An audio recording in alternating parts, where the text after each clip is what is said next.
This video is sponsored by RKTF University, Radisson Blue.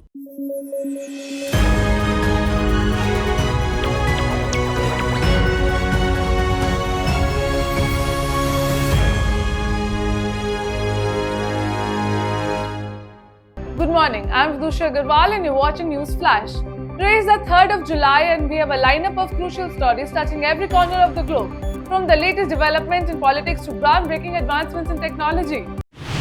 During UN-facilitated talks in Doha, Qatar, the Taliban were urged to include women in public life. In response, the Taliban pressed for international recognition and engagement as Afghanistan's legitimate rulers.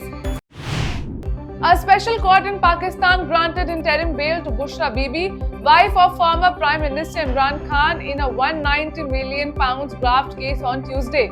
This follows the Islamabad High Court's approval of Khan's bail in the same case. The couple is accused of receiving financial help from a land developer to establish Al-Qadir University. The 78th session of the UN General Assembly unanimously adopted a resolution proposed by China, co-sponsored by over 140 countries, to enhance international cooperation in AI. Titled Enhancing International Cooperation on Capacity Building of Artificial Intelligence, the resolution emphasizes developing AI that adheres to human-centered principles, promotes beneficial intelligence, and serves humanity. Microsoft AI CEO Mustafa Suleyman recently advocated for the broad accessibility of online content for use by large tech companies, sparking significant debate over the ethical and legal implications of such practices. Suleyman's stance on fair use in the digital age raises questions about the balance between innovation and intellectual property rights. Despite Beijing's accusations that Manila is undermining peace and stability in the South China Sea, Philippine Foreign Affairs Secretary Enrique Manalo confirms that Chinese and Philippine officials met on Tuesday to discuss the disputed waters. Jose Raul Molino was sworn in on Monday as Panama's president, facing pressure to curb regular migration through the Darien Gap, which connects Panama with Colombia. The 65-year-old former security minister has pledged to shut down migration through this lawless jungle-clad border. Dozens of Kenyans took to the streets on Tuesday under heavy police presence, with many shops closed as youth activists called for new protests.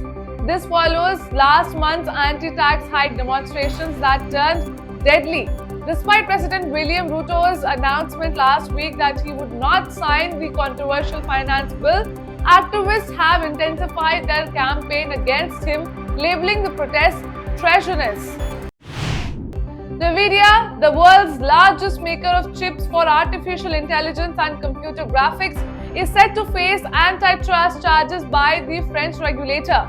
This marks the first enforcement action against NVIDIA in this context, according to sources familiar with the matter. The European Union is set to investigate AI deals involving Microsoft and OpenAI, as well as Google's agreement with Samsung. EU antitrust regulators are concerned about exclusivity clauses in these partnerships, signaling increased scrutiny of how big tech firms are leveraging their dominance in the AI sector. Hungarian Prime Minister Viktor Orban has arrived in Ukraine for his first visit since the Russian invasion began. Orban, known as Europe's most pro-Russia leader and a close ally of Russian President Vladimir Putin, is set to meet Ukrainian President Volodymyr Zelensky during his visit. More than 100 victims and relatives of those affected by the October 7 attack by Hamas in Israel have filed a lawsuit in the United States targeting Iran, Syria, and North Korea.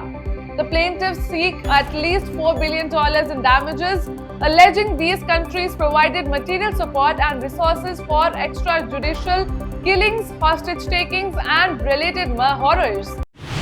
It is time for a break now. We'll be back with more news. Stay tuned.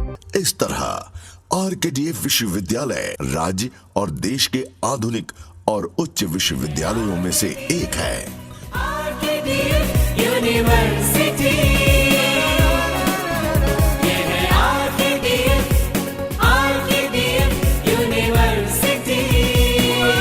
RKTF University a world-class university. Education glorifies nation.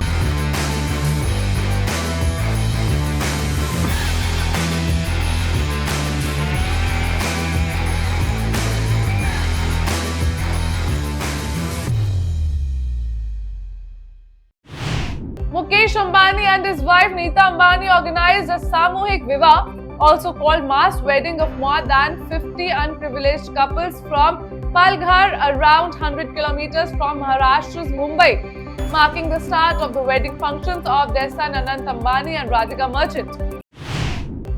In a major incident, at least 100 people have reportedly died in Hathras after a stampede broke out at a religious gathering on Tuesday.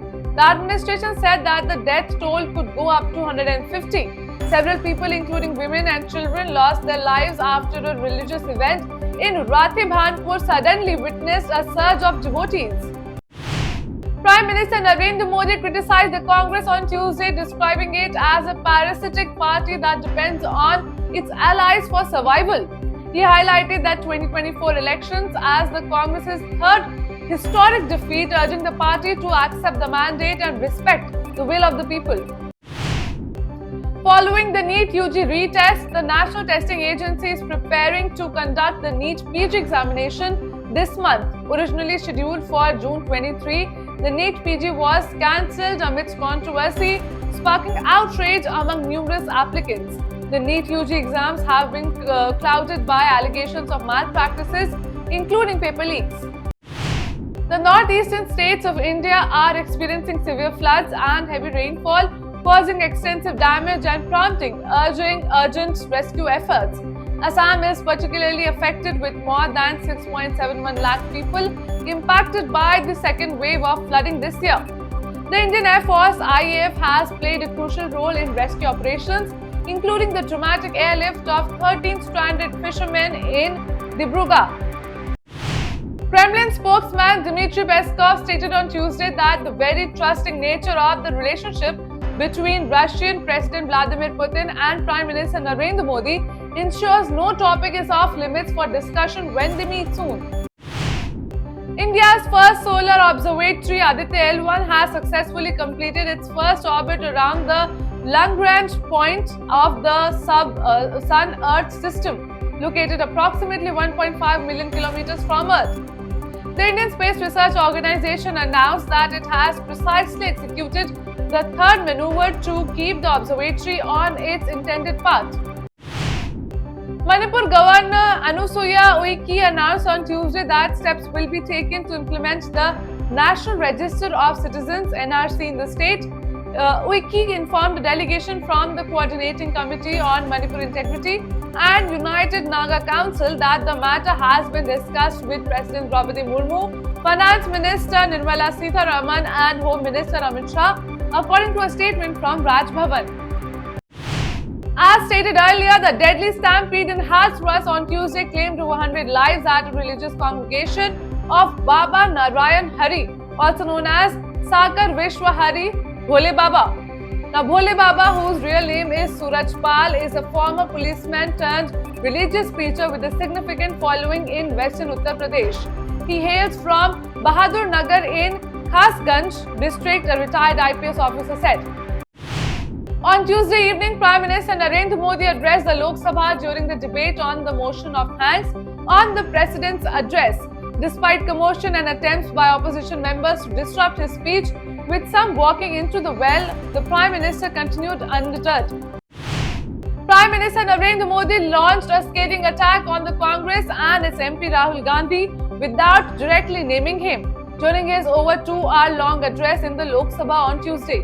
Modi said that the opposition party had misread the general election verdict and referred to the Rai Bareli lawmakers as Balak Buddhi, also called childish intellect. This followed Gandhi's fiery speech directed at Modi in Parliament a day earlier. That's all for the headlines of the day. For more updates, download the app and keep watching Rhythm.